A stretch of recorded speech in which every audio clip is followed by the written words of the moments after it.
Lembre-se, só há espaço para um soberano de cada vez, e não para dois. Logo, não pode ser igual ao soberano. O tapete metafórico pode ser puxado debaixo dos seus pés muito rapidamente, a qualquer momento. Pode pensar, isto não vai acontecer conosco. Mas quando acontece, sim, leva-te a lugares nada agradáveis. E se lhe disser que agora, neste preciso momento, a monarquia britânica atravessa a sua crise mais explosiva em mais de 400 anos, uma crise tão devastadora que pode remodelar a coroa para sempre, num movimento que absolutamente ninguém previu, mas que todos sentiam a formar-se nos bastidores. O rei Carlos III declarou em privado a sua intenção de se divorciar da rainha Camila. Sim, le bem, divórcio.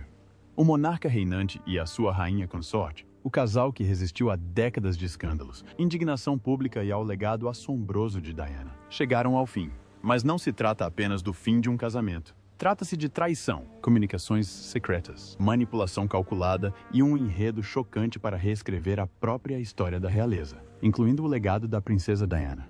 Pela primeira vez na história moderna, um rei em funções prepara-se para romper o laço mais íntimo da coroa. E o que desencadeou esta decisão sem precedentes? A resposta vai deixá-lo absolutamente estupefacto. Continue a ler, porque o que está prestes a descobrir vai muito além das intrigas palacianas.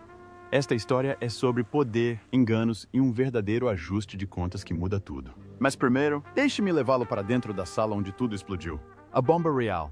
Imagine a cena. São exatamente 9h15 de uma manhã cinzenta em Londres. Atrás das imponentes portas da Clarence House, foi convocada uma sessão de emergência em absoluto sigilo. Quem está na sala? Os conselheiros jurídicos mais próximos do rei. 2 cortesãos de alto escalão com os rostos pálidos. E o secretário particular do rei, segurando uma pasta com a inscrição em letras vermelhas a negrito: Assuntos Internos Confidenciais. O ar estava denso. Ouvia-se um alfinete cair. E então, o rei Carlos III, visivelmente trêmulo, com a voz embargada pelo peso do que estava prestes a dizer, proferiu as palavras que ecoariam pela história. Pretendo separar-me da rainha Camila. Consegue imaginar aquele momento? O silêncio que se seguiu. Testemunhas disseram que as suas mãos tremiam enquanto falava. Os seus olhos, vermelhos e exaustos, mal conseguiam encarar os 2 dos seus conselheiros. Esta não fora uma decisão tomada de forma leviana. Era um homem à beira de um colapso emocional, forçado a escolher entre a sua mulher e a sua coroa.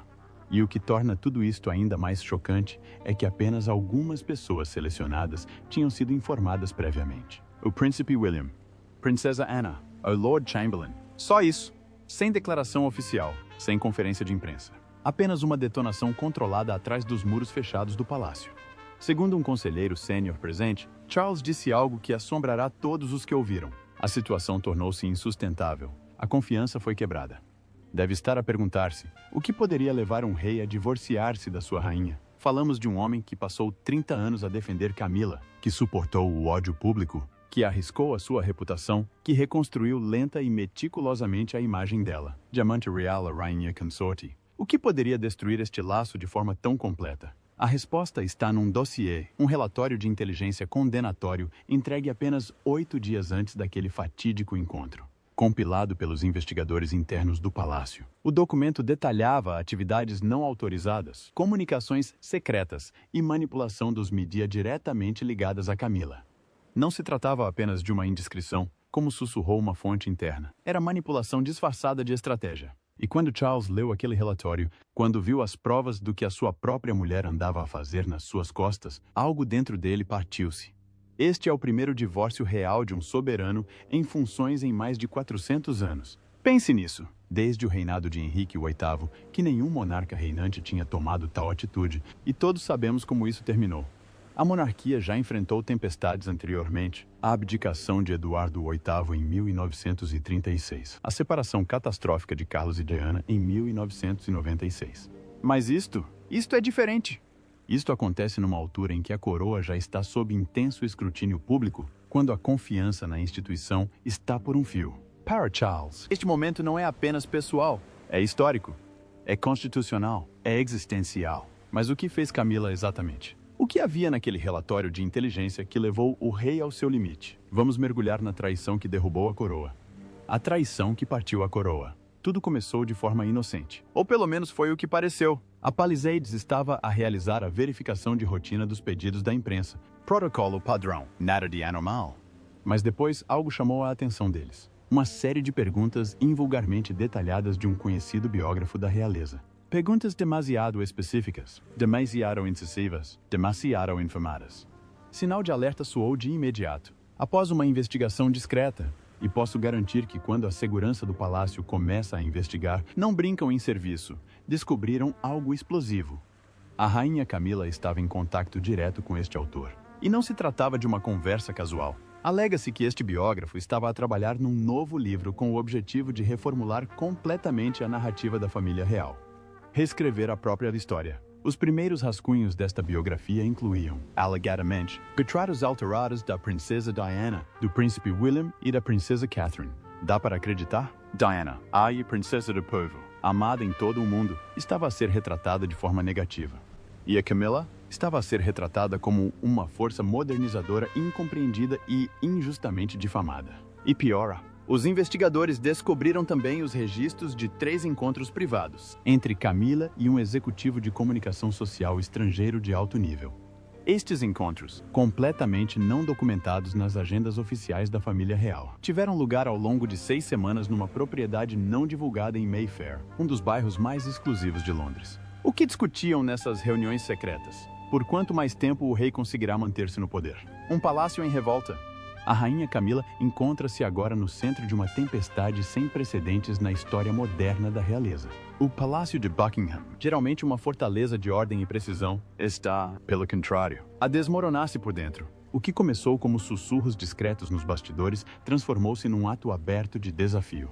Uma revolta entre os funcionários ameaça abalar os próprios alicerces da monarquia. Fontes internas revelam que a lealdade entre os criados do palácio, outrora inquestionável e automática, está fragmentada. Um número crescente recusa-se a servir a rainha consorte e a rebelião silenciosa não dá sinais de arrefecimento.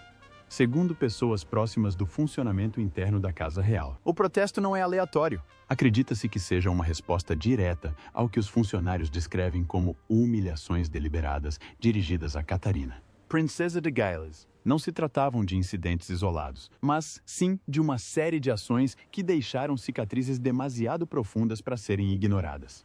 O resultado é uma revolta silenciosa, mas poderosa, realizada não com gritos ou bandeiras, mas com pequenos atos persistentes de resistência. No início, os sinais eram quase imperceptíveis. Uma atendente que antes estava sempre ao lado de Camila, de repente, pedia licença precisamente quando esta estendia a mão para beber algo.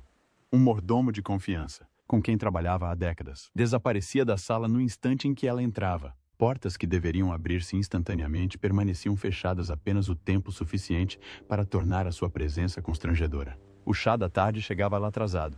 O vinho servido à noite simplesmente desaparecia. Tarefas antes executadas com precisão militar eram agora deliberadamente atrasadas, interrompidas ou abandonadas. Para uma casa real onde o serviço funciona como um relógio, tais interrupções não são meros acidentes.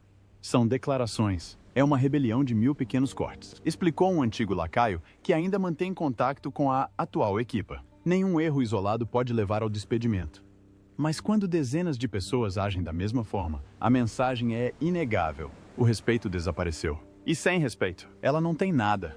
Os murmúrios que ecoavam pelas cozinhas, corredores e aposentos dos criados revelavam a profundidade da ferida. Criadas sussurravam sobre uma traição imperdoável. Um lacaio descreveu em voz baixa o tratamento dado pela rainha consorte a Catarina como irremediável. Até os membros mais experientes da família real, aqueles que já tinham vivido divórcios, escândalos e tempestades que abalaram a casa de Windsor, confessam que este momento é diferente. Uma membro mais antiga da família real terá falado em voz baixa, mais firme. Cruzou o olhar com a princesa. Há uma linha que não se pode ultrapassar. Esta linha, antes sagrada e tácita, foi quebrada, e todos no palácio sabem o que isso significa. Os colaboradores já não precisam de explicar os motivos. A referência aos episódios com Catherine é suficiente. Ninguém quer falar abertamente sobre eles, mas todos os criados conhecem os pormenores. O silêncio coletivo em torno destes acontecimentos apenas torna o seu significado mais pesado, alimentando a sensação de que algo irreversível aconteceu. Para a monarquia, este é mais do que um mero inconveniente interno. Assessores de alto nível admitem que as operações do palácio estão praticamente paralisadas. O ambiente tornou-se tóxico e a família enfrenta a sua crise interna mais grave numa geração. Como é que um único ato de humilhação pôde desencadear rumores de colapso, deixando a própria sobrevivência da monarquia por um fio? Fiquem atentos. Isto é maravilhoso. Todos aqui fizeram a sua parte e tenho a certeza que Dahlia Des, 20 anos. Quem sabe, talvez se assista ao fim disto. O peso das palavras de um filho. Quando o príncipe William se apresentou perante as câmaras, a sua voz era firme, mas o mundo conseguia sentir o peso que a acompanhava. Cada palavra parecia carregar todo o peso da coroa, da família e da nação, que observavam de todos os cantos do mundo. O estado de saúde do meu pai é estável, disse ele suavemente, mas a sua doença é incurável. Estamos a aproveitar ao máximo o tempo que temos juntos. O silêncio que se seguiu foi mais pesado do que um trovão. Não era apenas a confirmação de um rumor, era o reconhecimento de uma verdade demasiado dolorosa para ser disfarçada. Do lado de fora do Palácio de Buckingham, a tristeza e a incredulidade pairavam no ar. Milhares de pessoas juntaram-se, ombro a ombro no frio de uma tarde cinzenta, segurando flores, velas e telemóveis que transmitiam o momento vezes sem conta. Alguns rezavam em silêncio. Outros limitavam-se a fitar as janelas do palácio, na esperança de algum movimento, de uma sombra, de qualquer coisa. Os repórteres alinhavam-se na avenida como sentinelas. As câmaras estavam focadas na varanda que tantas vezes vira acenos reais, agora escondida atrás de cortinas de veludo. Através dos oceanos, as manchetes explodiram. O tom dos pivots de notícias mudou da especulação para a tristeza. As palavras incurável e carinhoso ecoaram por diferentes fusos horários. Duas palavras que remodelaram a forma como o mundo via o seu monarca.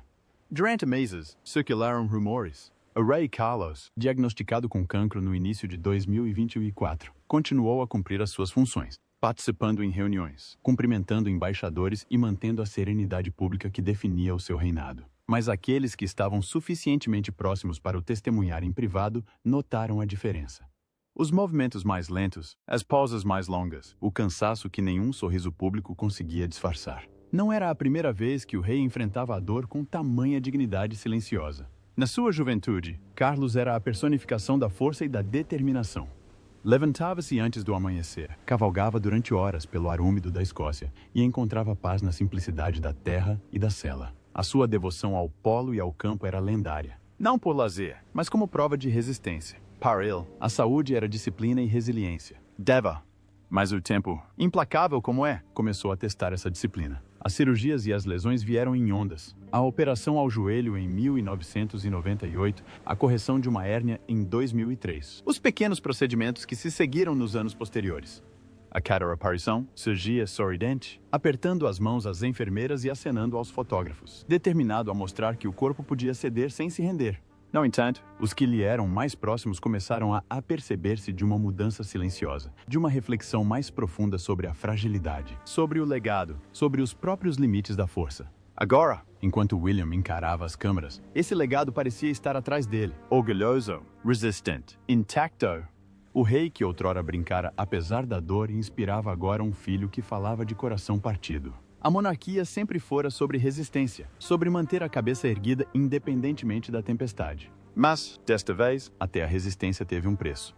E enquanto o palácio permanecia em silêncio sob o céu de novembro, a Grã-Bretanha aguardava, suspensa entre a gratidão e a tristeza, imaginando quanto tempo mais duraria o silêncio. Mas quando o silêncio for finalmente quebrado, marcará o fim de um reinado ou o início de um ajuste de contas dentro da coroa. Fiquem atentos. Processos legais em curso.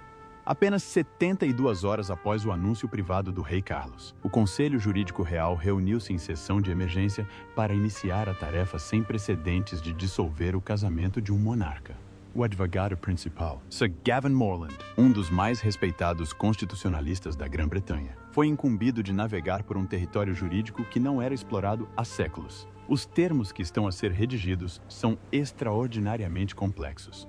É necessário abordar questões como os títulos de propriedade, as questões de habitação, o acesso a fundos reais, as responsabilidades públicas e as implicações de sucessão.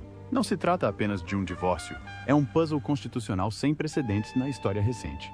De facto, esta é a primeira vez desde a Lei dos Casamentos Reais de 1772 que os consultores jurídicos interpretam um processo de divórcio que envolve um soberano reinante.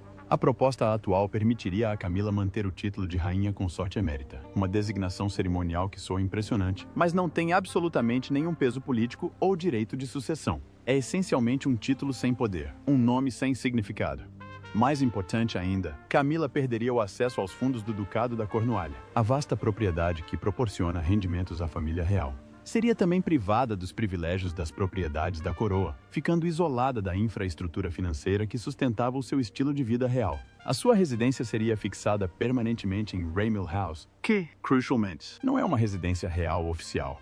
Ela viveria lá como cidadã comum, não como membro da realeza. Talvez o mais importante de tudo seja que o financiamento das viagens e o apoio administrativo, actualmente prestados pela verba soberana, cessariam no prazo de 90 dias após a separação definitiva. Na prática, Camila está a ser sistematicamente privada de todos os benefícios materiais de ser rainha consorte. Mas há uma outra cláusula a ser redigida, uma que reflete a profunda desconfiança que agora perpassa esta situação. As equipas jurídicas do Palácio estão a elaborar uma cláusula de confidencialidade rigorosa que impediria Camila de publicar ou contribuir para quaisquer livros, artigos, filmes ou projetos de comunicação social que façam referência à família real sem aprovação prévia e explícita. Penalizações financeiras por violação, até 5 milhões de libras. Esta cláusula teria sido exigida pelo próprio príncipe William. Como disse uma fonte próxima da sua equipa de comunicação, chega de moldar a história para se adequar aos seus interesses. Charles, segundo os assessores, está a ser complacente, mas emocionalmente fragilizado durante todo este processo. Esteve presente nas reuniões com os advogados, mas o seu foco continua dividido entre o dever e a devastação pessoal. Fez um pedido específico: que todos os procedimentos estejam concluídos antes do início da época de visitas propriamente ditas, em março. Quer que este seja resolvido, finalizado e encerrado para que a monarquia possa reconstruir a sua imagem pública sem a constante distração de escândalos pessoais.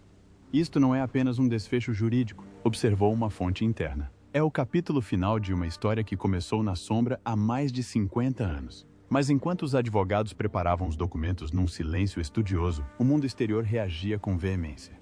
No Tribunal da Opinião Pública, o veredicto chegou rapidamente e a memória de Diana voltou como um trovão pelos corredores de Windsor. A reação do público, o anúncio, ou melhor, a fuga de informação da iminente separação de Carlos e Camila provocou um terremoto cultural imediato. Em poucas horas, a hashtag Diana estava certa começou a ser tendência em 48 países. Dominou as manchetes de Londres a Sydney, de Toronto a Bombay. As redes sociais explodiram com manifestações de apoio, raiva e um sentimento coletivo de "nós avisamos". Circularam vídeos da famosa entrevista de Diana para o programa Panorama em 1995, onde proferiu aquela frase arrepiante e inesquecível: "Éramos 3 neste casamento, por isso era um pouco apertado". E a publicação foi partilhada mais de 30 milhões de vezes em apenas 3 dias. Era como se o mundo inteiro tivesse premido o botão de retroceder na história. E desta vez, a verdade de Diana ecoava sem resistência, sem distorções, sem que ninguém a tentasse suprimir. Sondagens de opinião realizadas pela YouGov, apenas 24 horas após a notícia ter sido divulgada, revelaram números impressionantes. 81% dos britânicos apoiaram a decisão do rei de se separar.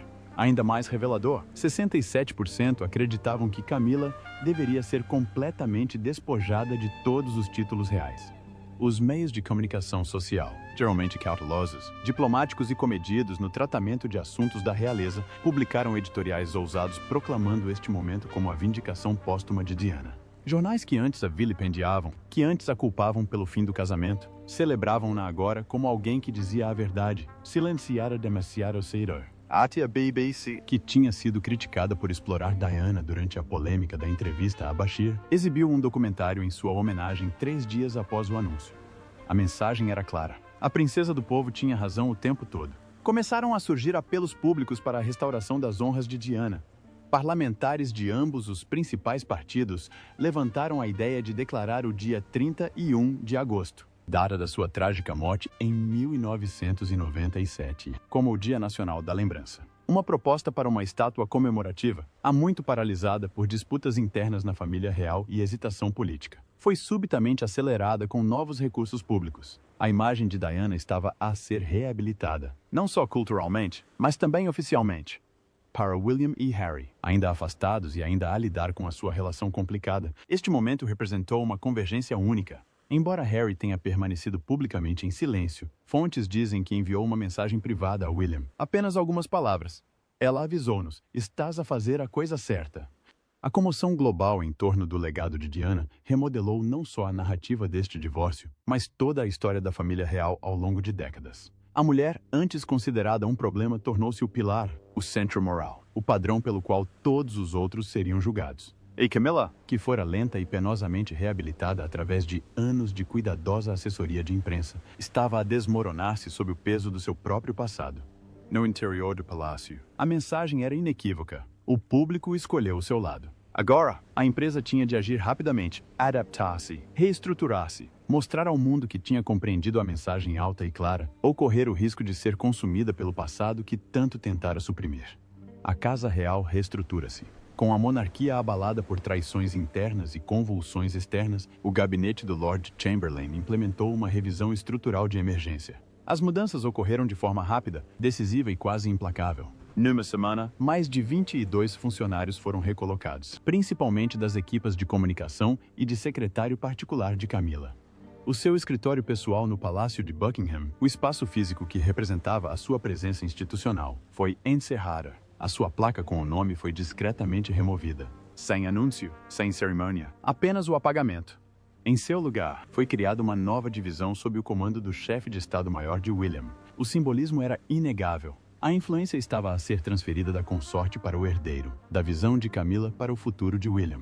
Dois dos conselheiros mais próximos de William, Simon Case e Rebecca Priestley, foram promovidos a cargos na unidade de planeamento do rei Carlos. Isto fundiu efetivamente as esferas operacionais de pai e filho, criando uma estrutura de comando unificada. Tal facto representou uma profunda alteração no funcionamento da monarquia. Carlos mantém a supervisão cerimonial, a coroa, as aparições públicas, o papel constitucional. Mas o funcionamento real da monarquia, esse passa agora por William. Como disse uma fonte próxima do casal, o monarca ainda é Carlos, mas a monarquia é agora exercida por Guilherme. Diversos acontecimentos importantes que estavam para vir foram reestruturados, para realçar a estabilidade da família real e o núcleo de confiança da família. Foi confirmado que a princesa Ana irá liderar o jantar de apresentação de faturas da Commonwealth, um prestigiado evento diplomático que tradicionalmente contaria com a presença da rainha consorte. A princesa Catherine foi escolhida para acolher a Cimeira Internacional da Criança, um papel originalmente destinado a Camila. O envolvimento de Kate envia uma mensagem poderosa sobre em quem a instituição confia para representar os seus valores. O príncipe Eduardo e Sophie foram integrados em funções cerimoniais mais centrais, formando um núcleo visível de membros da realeza de confiança e com fortes laços de sangue. A ausência de Camila, antes impensável, antes cuidadosamente administrada e explicada, é agora simplesmente protocolo. A mudança esperada, normal e talvez a mais simbólica de todas, envolveu a galeria de retratos da família real no interior do Palácio de Buckingham. Os retratos foram discretamente reorganizados. A imagem de Camila, antes em destaque ao lado de Carlos, foi transferida para uma posição muito menos proeminente, escondida onde poucos reparariam. E no seu lugar, um retrato de corpo inteiro de Diana, originalmente revelado discretamente em 2022, foi recolocado ao lado de imagens de William, Kate e os seus filhos. Foi mais do que uma simples mudança de imagem. Foi uma declaração. A monarquia está a regressar às suas raízes. Uma monarquia construída não na preservação de títulos controversos ou na proteção de figuras problemáticas, mas na confiança, no serviço, na vontade do povo. Mas a estrutura por si só não garante estabilidade. Enquanto o palácio se preparava para esta nova era, uma enorme questão pairava sobre tudo. Uma questão que poderá remodelar a monarquia britânica de forma mais drástica do que tudo o que tenhamos discutido até agora. O próprio Carlos permaneceria no trono? A coroa sobreviveria a mais um escândalo? Este divórcio marca a segunda vez na vida do rei Carlos III que um dos seus casamentos se desmoronou sob intenso escrutínio global. Mas desta vez é fundamentalmente diferente. Desta vez, usa a coroa. Perante um constrangimento pessoal sem precedentes e uma crise institucional, começaram a circular rumores de abdicação. Não apenas nos tabloides, mas também dentro do parlamento, nos clubes privados e nas repartições públicas. Embora não haja qualquer indicação oficial, vários conselheiros acreditam, em conversas privadas, que Charles esteja a considerar renunciar ao cargo até 2026, alegando tanto um desgaste emocional insuportável como a queda da confiança pública. As implicações constitucionais seriam imensas. Se Carlos abdicasse, isso desencadearia uma transição rápida para o príncipe William como rei e Catherine como rainha consorte. Uma mudança que, segundo pesquisas recentes, teria um apoio esmagador do público britânico. De facto, uma sondagem da Ipsos mostra que 73% dos inquiridos apoiariam uma sucessão controlada nos 2 anos seguintes. E não se trata apenas de apoio maioritário. Trata-se de um mandato. Já tiveram lugar reuniões preparatórias discretas entre o arcebispo da Cantuária, altos funcionários do gabinete e o Palácio de Kensington. Não estão a planear a abdicação abertamente, mas certamente estão a preparar-se para essa possibilidade. Independentemente de Carlos optar por permanecer no trono ou renunciar, a própria monarquia sofreu uma transformação irreversível. A queda de Camila redesenhou os limites da legitimidade dentro da instituição. A antiga narrativa de perdão, segundas oportunidades, história reescrita e gestão dos mídia desmoronou-se completamente. O que resta é uma monarquia reconstruída sobre a linhagem de 3 pilares fundamentais: o dever e a vontade pública. O legado de Diana já não é apenas uma sombra que paira sobre a família. Tornou-se o padrão pelo qual todos são julgados, a régua da autenticidade e da honra. E o Guilherme já não é apenas um príncipe em espera. Ele é um soberano em espírito, a personificação do que a monarquia precisa de se tornar. Para Camilla, não há volta a dar. O seu papel acabou. A sua imagem foi destruída. O seu legado, se é que existiu, está em ruínas. Para Charles, a escolha é penosamente simples, mas impossivelmente difícil. Preservar o trono através da sucessão, ou tentar salvar a dignidade pessoal, estando sozinho no poder. Os dias das cedências palacianas, 2 escândalos cuidadosamente orquestrados, das campanhas de reabilitação de imagem e de proteção do indefensável, acabaram. Um novo capítulo iniciou-se e Camilla renasceu a casa de Windsor, sob o fogo cruzado, em meio a escândalos. Mas talvez finalmente do lado certo da história. A viragem da coroa começou por ser uma manhã perfeitamente comum em Londres, daquelas pelas quais a cidade é famosa. Uma névoa fresca pairava no ar. O céu ostentava o seu habitual tom de cinzento prateado e o burburinho da vida cotidiana envolvia o palácio de Buckingham. Os guardas reais mantinham-se firmes nos seus casacos escarlates, com os rostos impassíveis. O relógio do palácio soou o seu toque familiar, ecoando pelo pátio com uma precisão cristalina. Lá dentro, os cortesãos deslizavam pelos salões de mármore, os seus passos calmos misturando-se com o ritmo silencioso do dever.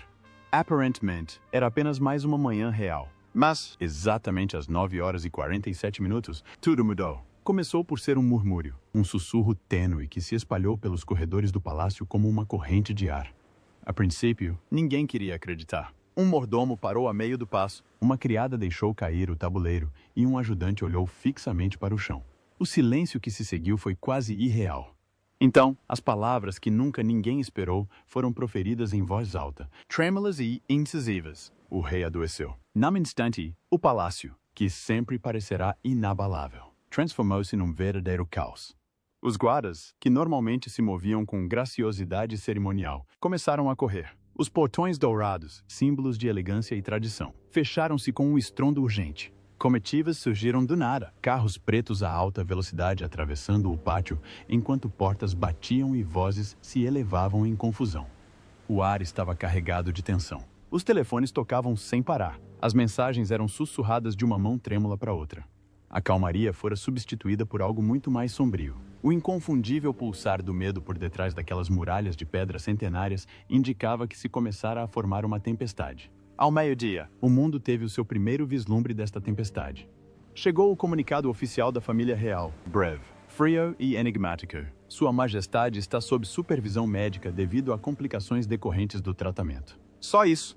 Nenhuma fotografia tranquilizadora, nenhum médico sorridente, nenhum aceno real da varanda do hospital. Apenas uma frase. E depois, silêncio. Mas aquele silêncio era ensurdecedor. Por toda a Grã-Bretanha, ecoava pelas salas de estar, escritórios e ruas apinhadas. Os apresentadores dos telejornais tropeçavam nas palavras. Os repórteres acampavam à porta dos portões do palácio e milhões de pessoas sussurravam a mesma pergunta angustiante. O que se passa com o rei? Os grandes salões, outrora repletos de risos e cerimônias, estavam agora silenciosos, exceto pelo eco de passos apressados e pelo suave murmúrio de orações sussurradas por corações aflitos. Do lado de fora, a multidão aumentava, apertando os portões. Rostos empalideceram de preocupação e curiosidade. Velas começaram a surgir na calçada, pequenas luzes trêmulas no crepúsculo crescente. E dentro daquelas paredes do palácio, a história sustinha a respiração. Dentro do palácio, a atmosfera tornava-se mais pesada a cada hora que passava. Os funcionários moviam-se como fantasmas, falando em voz baixa, com medo de que até as paredes pudessem estar a ouvir. Sabiam o que o público não sabia, que não se tratava de uma doença comum, de um desmaio passageiro ou de uma febre.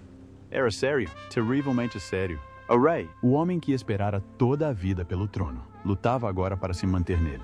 A coroa, que outrora simbolizara o triunfo, parecia agora um fardo demasiado pesado para suportar. À medida que o dia dava lugar à noite, o céu sobre Londres parecia refletir o clima no interior do palácio, cinzento, pesado e à espera da chuva. A monarquia já tinha enfrentado guerras, escândalos e tempestades antes, mas nunca isto, nunca um medo tão repentino e íntimo, porque isto nada tinha a ver com política ou poder. Era sobre um homem, frágil e mortal, sob o peso da sua coroa. O dia que começara com serena dignidade, terminara numa incerteza angustiante. A idade de ouro do rei, tão aguardada, pendia agora por um fio. E, à medida que a meia-noite se aproximava, uma verdade tornou-se clara para todos os que sussurravam nas sombras. O destino da coroa repousava no coração pulsante de um homem, e esse coração estava a falhar. Como é que o príncipe William reuniu coragem para confirmar a trágica notícia? Como é que Charles vinha lidando com a coroa antes da doença? Quais eram as lutas silenciosas que ele travava nos bastidores? Vamos descobrir. Sobre o legado desaparecido de Isabel. A princesa Ana nunca foi de suavizar as palavras ou de disfarçar os seus sentimentos. Durante décadas, carregou a reputação de ser a mais direta dos Windsor, uma mulher que diz o que pensa e que valoriza a lealdade acima das aparências.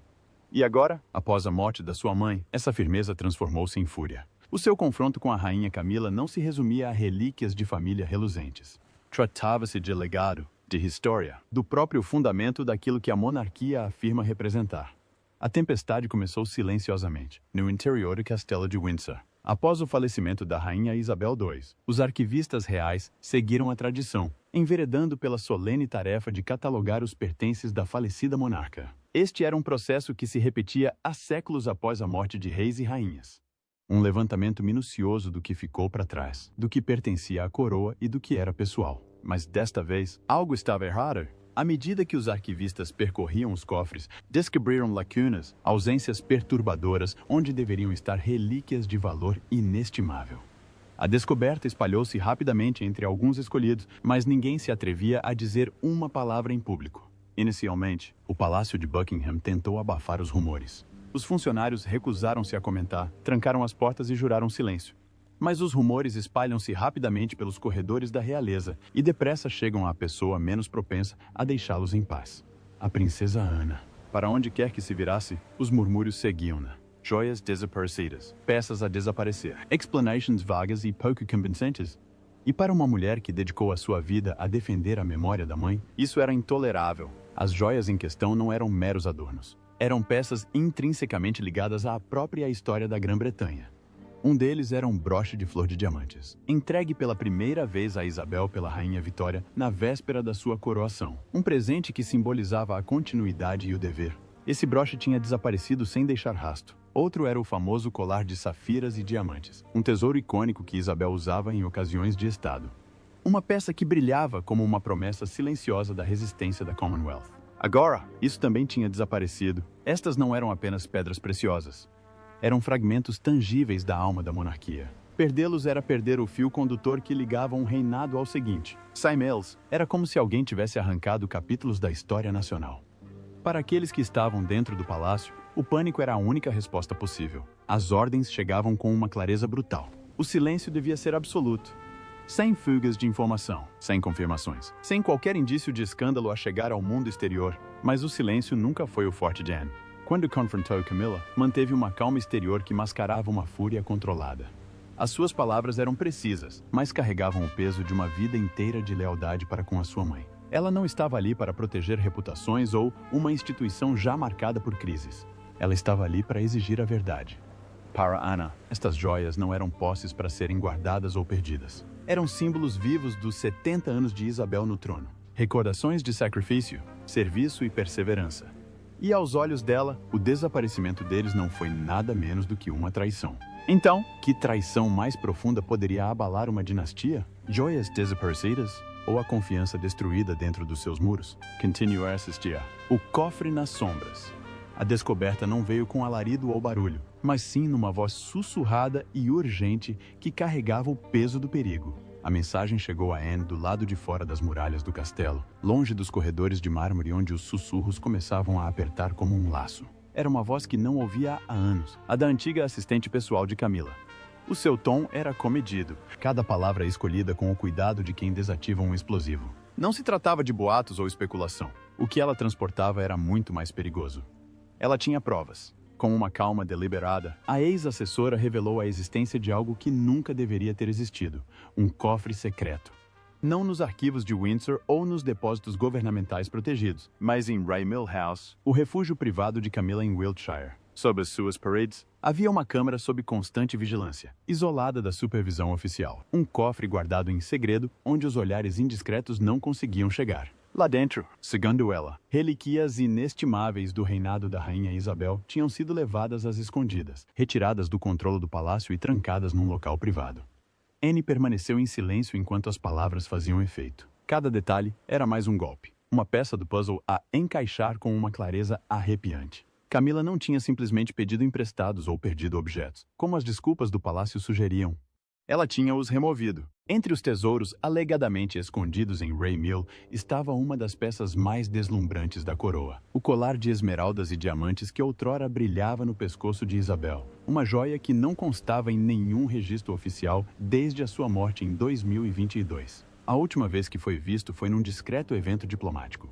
E a explicação de Camila, de que estava simplesmente à guarda da família, não contribuiu para dissipar as suspeitas. Para Anne, esta frase soava vazia. Quem o tinha te autorizado? Onde estavam os registros? E por que é que os artigos pertencentes ao Crown Collection Trust estavam subitamente a ser tratados como ornamentos particulares? Para Anne, o padrão era inconfundível. Isto não foi um acidente. Foi um ato de ocultação. Mas Ana não foi imprudente. Não se confidenciou com ninguém, nem com Charles, nem mesmo com os seus mais fiéis companheiros. Em vez disso, agiu no seu estilo característico, súbita, precisa e decisiva. Recorreu a 2 oficiais do Comando de Proteção Real, homens unidos pelo silêncio e pela lealdade, homens em quem confiava tão firmemente como uma rocha. As instruções eram claras. Investiga a Casa Rye-Mill. Descobrir a verdade. O que descobriram dissipou qualquer vestígio de dúvida. Oculto sob camaras de acesso restrito, o cofre era real. Os registros haviam sido apagados. Vestígios digitais apagados. Registros em papel destruídos, como se alguém tivesse deliberadamente apagado a história. Mas os agentes de proteção trabalharam em silêncio, fotografando e catalogando cada descoberta. E as provas eram devastadoras. Dezenas de itens diretamente ligados a Elizabeth tinham sido realocados. Cada um deles tinha sido reetiquetado com etiquetas familiares falsas, disfarçando-os do sistema oficial que protegia a coleção real. Foi um engano na sua forma mais pura, deliberado, calculado, inegável. Anne soube então que a linha tinha sido ultrapassada. Não se tratava de um erro administrativo. Não foi confusão. Foi roubo, disfarçado em segredo e protegido pelo poder. Mais tarde, surgiram rumores de que Anne confrontou Camila com a fúria dos últimos desejos da mãe, lembrando-a das instruções deixadas por Elizabeth, as mesmas que Camila teria escondido após 2022.